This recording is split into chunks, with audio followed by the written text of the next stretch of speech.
Рушен Аббас, основатель и президент уйгурского движения, выступил в институте Хинкли с речью о продолжающемся геноциде уйгуров в Восточном Туркестане.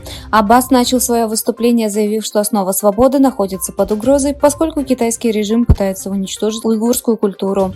Используя распознавание лиц и детекцию эмоций, Аббас описал условия жизни уйгурского народа, который находится под постоянным наблюдением на улицах и дома. Он объявил, что уйгурские женщины подвергаются насилию и принуждению к браку, и что люди являются рабами, задействованными на китайском производстве. Аббас сравнил серьезность того, что случилось с уйгурским народом, с Холокостом. «Человечество снова подвергается испытаниям, и мы терпим неудачу», — заявил Аббас. «Хватит ли у нас мужества закончить эту историю правильно?»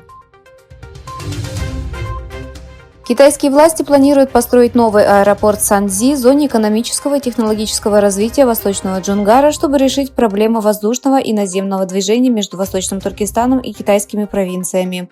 По данным китайской пропагандистской сети Танрыдак, проект «Универсальный аэропорт Восточный Джунгар Усайван» служебное здание планируется построить на юге зоны экономического и технологического развития. Проект аэропорта класса А1 в основном предназначен для использования в летной подготовке, гражданском транспорте, воздушных перевозках, сельском хозяйстве, лесном хозяйстве, аварийно-спасательных работах, оказании помощи и транспортировке военного персонала и оборудования в зоне экономического и технологического развития Восточного Джунгара и соседних регионах, предположительно для поддержания стабильности.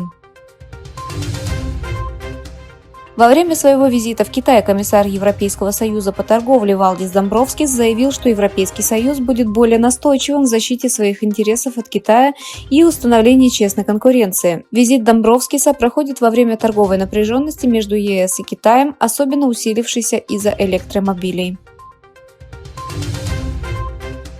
Министерство обороны Тайваня объявило, что китайские военные провели военные учения вокруг острова Дуншань и залива Данчин на юге провинции Фусьен напротив Тайваньского пролива.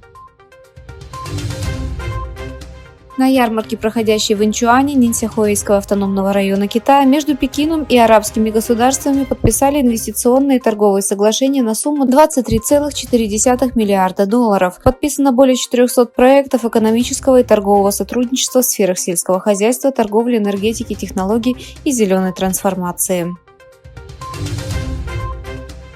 Президент Франции Эммануэль Макрон объявил, что после июльского переворота отзывает французских дипломатических работников из Нигера, которым правит военная хунта, и прекратит военное сотрудничество с этой страной.